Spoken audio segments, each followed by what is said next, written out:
What's going on, guys? Welcome to TK's Garage 405. Today I figured, since I've got two trailers here and I actually had another one right before this, it'd be a good opportunity to kind of show you guys some comparisons and my opinions on what trailers work well and what don't work well, and just kind of some different features about them, things to look for when you're buying a trailer if you are serious on something that you're going to use regularly. I'll give you my thoughts on that and kind of show you kind of what I know about them. So let's get to it.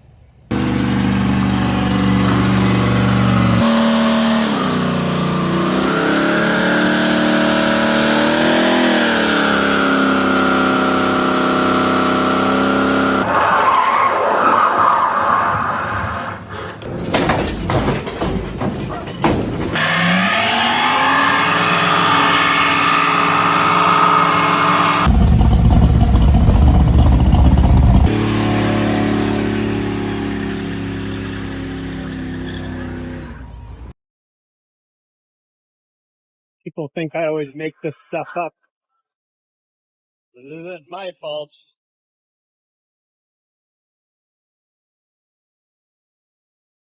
It's a rented trailer. The latch isn't working for some reason.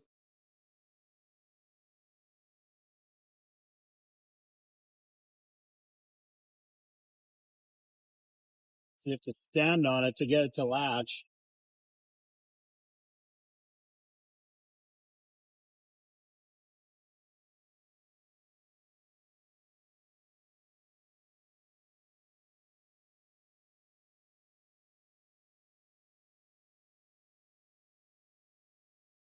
Show you guys what I mean here.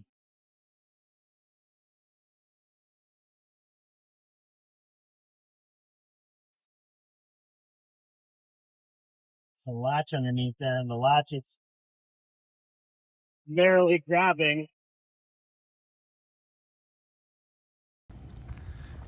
Okay, so you guys know I tow a lot here. You can see all my stuff in the background here. I actually just picked up another 6-liter for the truck you see in the background there. There's actually nothing wrong with that engine. It runs fine, but it's got a ton of miles and I didn't want to be stranded. So, but anyways, what we're going to talk about today here is these two trailers that I got, and then I had another one that I kind of did a walk around before. I'll see if I can find some clips to insert of that there to show you guys a comparison here, but I'll show you what I got here today first, and then we'll go from there. So this is a 2023 Blazer.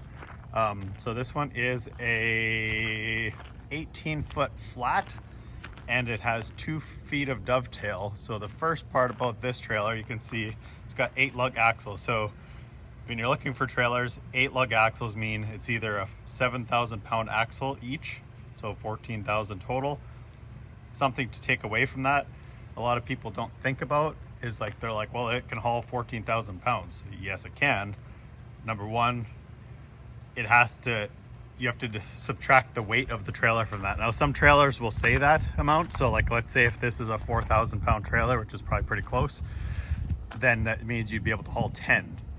Anything over 10, you'd be over the 14,000, right? That it's rated for. So another thing to think about with these kind of trailers there is sometimes they're derated. So you could buy one that somebody had bought new, maybe it's used, and somebody had derated it. So there'll be people that'll get 7,000 pound axles. So if you were getting a new trailer and you just wanted a really well built trailer, but you don't have the capacity to pull, that much weight, maybe you get like a 7,000 pound axles, but you get them to derate it from the factory. So you could get it derated down to 12,000, 10,000, whatever you really want. Some guys will do that for the purpose of not being overweight. So what'll happen here is, like, this truck is a 2,500, and let's say it has like a 10,000 GVRW, and then you have a 14,000 pound trailer behind that. Well, that gives you, like, the total of those two. So some states are, depending on the state that you travel in or whatever, there's limits on that. So if you had a 1-ton and you pulled this trailer, you could possibly be over. So that's just something to think about there. A lot of people don't think about that kind of stuff. Most of the time, you're not really gonna have too many problems unless you're really hauling commercially or something like that, where you have to pull on the scales and you're gonna be over. So it's something to think about there. But that's just kind of how it works. So you guys can look into your own rules. Like, every state is different on what the total weight is or whatever. I'm not gonna get into that here, but that's just something to kind of think about when you're buying a trailer. Okay, so the features of this trailer, some things that are I don't like about this trailer right off the bat here. So you take a look at here. Here's all of the tie downs. It's got one hook up there, and then it's got staggered stakes here. Now, if you look at my other trailer here, this is a 2016 Lamar trailer. This is in my opinion, a way better design of a trailer for this reason. You can see it has the skid rails all the way across. So if you're trying to haul something with this trailer and it ends up, not lining up perfectly with the stake holes there, and you want to chain it down, well, you can just chain it down to the sides here, right? So that gives you the ability to chain it down without having to, you can see this one's a little bit worn out or whatever, but that gives you the ability to chain it down without having to go to those stake holes. And what starts happening is if you have a lot of stuff chained down, you start running out of stake holes to go to. So how I do it when I chain things down, I normally typically try to go to the stake hole, so the more the better, and then I go down and then I go back up, so you can never lose your chain. Sorry, I go down through here and then I hook the hook back up. So that's how I do it. Never lost anything in my life. Rarely something would ever even come remotely loose. So there's that. So this particular one has slide out ramps. Now what I like about this exact trailer, when I tow it really high in the front, and that makes the 2-foot dovetail at the back really low, and these ramps are a lot shorter too. Like, so I had another trailer, I'm gonna kind of speak to what I know about these trailers. So I had another trailer that had slide out ramps from the back, and it was a 32-foot deck, which is a big trailer, but really it wasn't that much higher in the back. Probably the same actually, to be honest, but those ramps were twice as long, and so when you went to pull them out, they're freaking heavy. So these ramps are probably half the weight of that, still as strong. I mean, I've loaded up super heavy stuff on this, never had an issue with it bending. Again, this is another 7,000 pound axle trailer. I think this one might even show you what the actual weight of it is, I do believe, but just kind of gives you an idea here. Let's see if it says or not. Okay, so it says, I'm just trying to read through here. It's hard to read, but yeah, I can't see it. But anyways, it's a 2016 trailer, but so again, if it was 4,000 pounds, which is a little less than that, I believe. So this is this particular one, you can see the differences right off the bat there. This front bump thing is a little bit higher. So if you look at them talking about this actual crank for the jack here, it's a little bit higher. Some of the problems that sometimes poses if you have, like, say, like I loaded up that truck with it and I put it on here, it like barely fit. And so, I couldn't drive it over the front because it's too high, right? The nose would have been hitting it. So, if you like to hang things over the front a little bit, that could be an issue. Another thing is, with my previous trailer before these two, that was a longer one, what I really liked about it was it had double jacks. That could be a problem, I guess, if they acted up on you, but it had one jack on each side, so it would have had like one right here and then one at the far end there. That made it a lot easier to jack up or whatever. If you were wanting to just unhook it, which I did a lot of times when there was stuff on it, it was super easy to crank and get that off the ground. So I don't know why, being a 2016, I guess when you think about it, that's getting to be not a brand new trailer anymore, I suppose, but a couple of the boards were rusting on this one, or rotting, I should say. So I ended up just throwing a couple over top of it just so it didn't fall through. So that's something to think about too. I'll tell you kind of some of the trailers I've had in the past. So I rented a trailer for a while that was a tilt deck. It was about this length. It was a little bit shorter, 16 foot, I believe. It had composite deck boards on it, and so it had more bracing. It towed really nice. But I probably say, I would think, I don't know longer term if the sun and things like that would affect it, but to me that seems like that would be a pretty decent idea. So that's something to kind of think about too. What a lot of people will do as soon as they get these trailers is if you're going to keep it longer term and it's a wooden deck, you can stain it. Some people use old oil or just stain or deck sealer or whatever. So some guys roll the deck. It's got like a kind of a roughness to it or whatever, so it has traction. if you had a metal deck trailer, which I've actually pulled those around a little bit, it sucks when it's wet. You're sliding around on there, and your equipment or whatever that's on there wants to slide around too. So that's something to think about as well. So this one, the only real trouble I've had is it's got a couple, it needs one light fixed here. Really, other than that, I mean, I've pulled it all over the place, put a bunch of miles on it, and never had any real trouble with it other than tires. Yeah, make sure you grease the bearings and stuff once in a while with actual bearing grease. There's a grease nipples in the middle. You can see inside there. Just give them a little bit of grease once in a while. You can jack it up and check to make sure that they're tight or whatever for bearings. But yeah, another thing that my preference always is to get a 102-inch wide trailer. Now I think this one, I'd never measured it, but I believe this would be probably a I think it's like 86 probably, or 83, something like that. So the vehicle, it just barely fits on there. Like a truck width wise, it'll just barely squeeze on there, which is fine for most people. But if you had, and I guess that was the height difference now that I'm thinking about it. Well, a little bit anyways. So like my 102-inch wide trailer had drive over the fender type. Like it was designed that they were supposed to be able to be driven over. So if you had like side-by-sides, and maybe not necessarily cars and equipment, but if you had side-by-sides and things like that, you could fit them on there. I never drove over the fenders, but that extra width there would be to the width of that outside of the wheel. So what ends up happening on those trailers is you end up going like higher up here. So like the fender is probably only this high. So it's like a fairly short fender. But I like that a lot better. It does make the trailer heavier though, like a lot heavier. So, you know, if I was gonna buy a brand new trailer, that's what I would buy. I think they're just better, honestly. I think they're built a little bit better. Seems like those ones have more bracing in them and things like that, cross bracing and stuff. But like I said, these are okay trailers. I haven't pulled the other one too much yet. I actually don't even have my own license plate on it yet. Long story with that, but anyways, so I just got that one home. I haven't really pulled it too much. This particular trailer here, I guess, like I said, it just really, other than weight wise here, a couple of things like the spare tire there.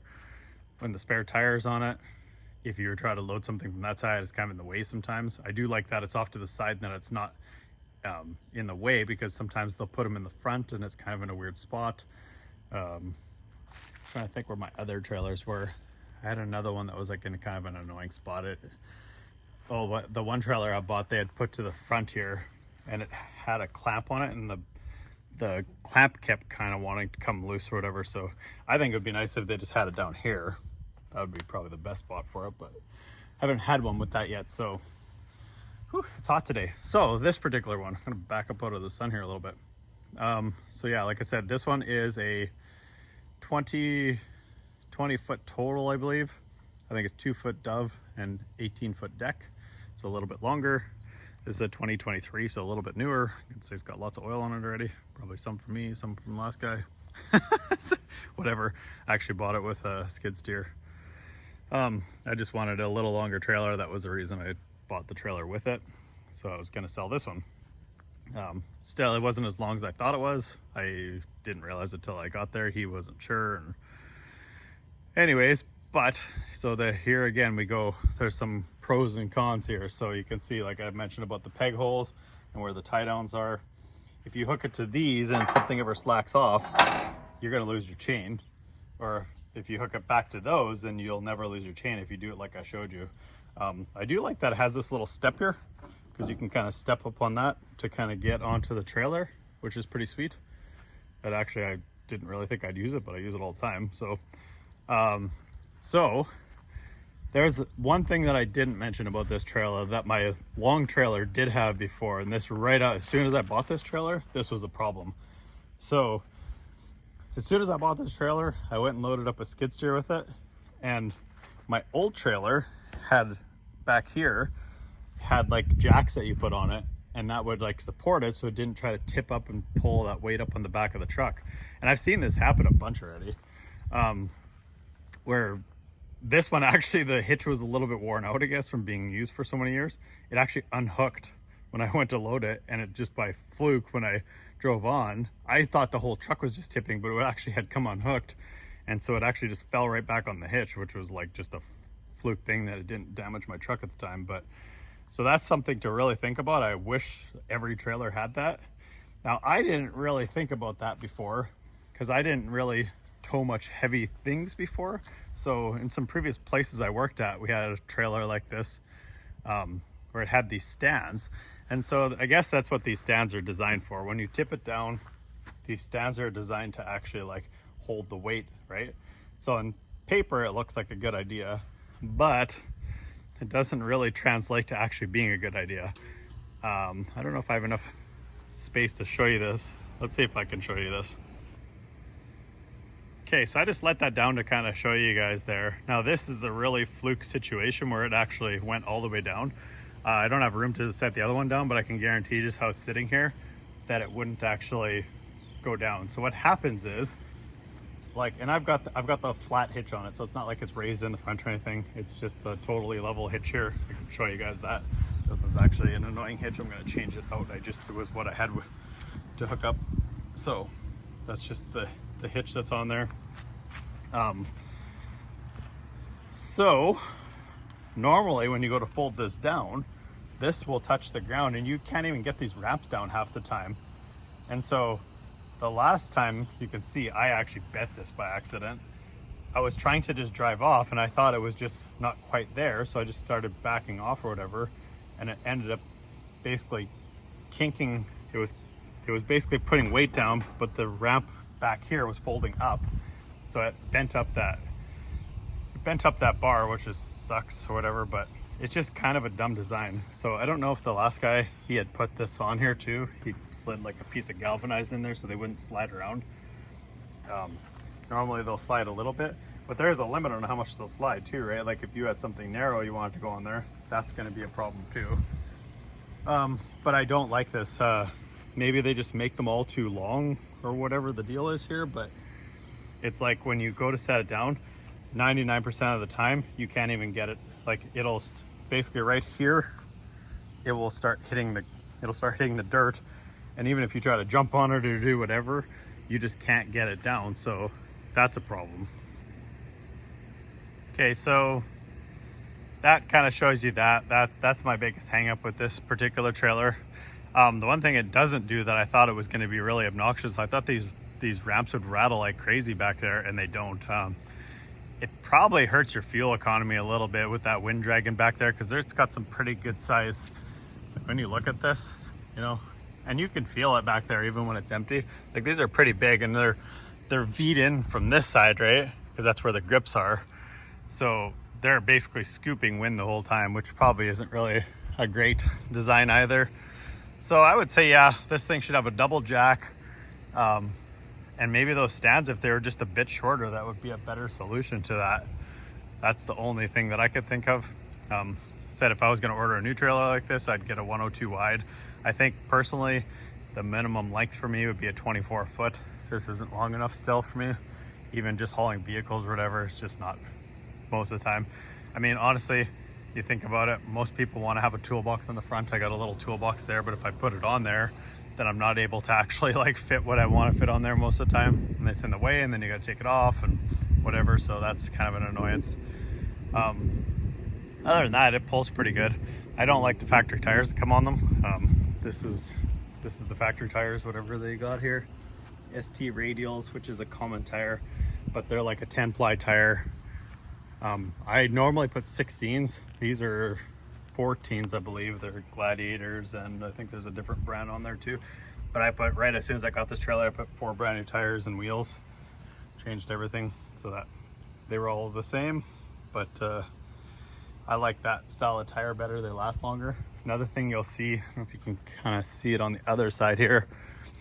If you're not hauling fairly heavy stuff regularly, you're gonna find that the outsides of the tires will wear a little bit, and they're gonna wear anyways, but the axles are designed to flex down with the more weight. So if you have like 7,000 pound axles like this, you're gonna have a problem where if you're only hauling 1,000 pounds, it's never gonna flex that axle straight. So the outside of the tires will wear faster.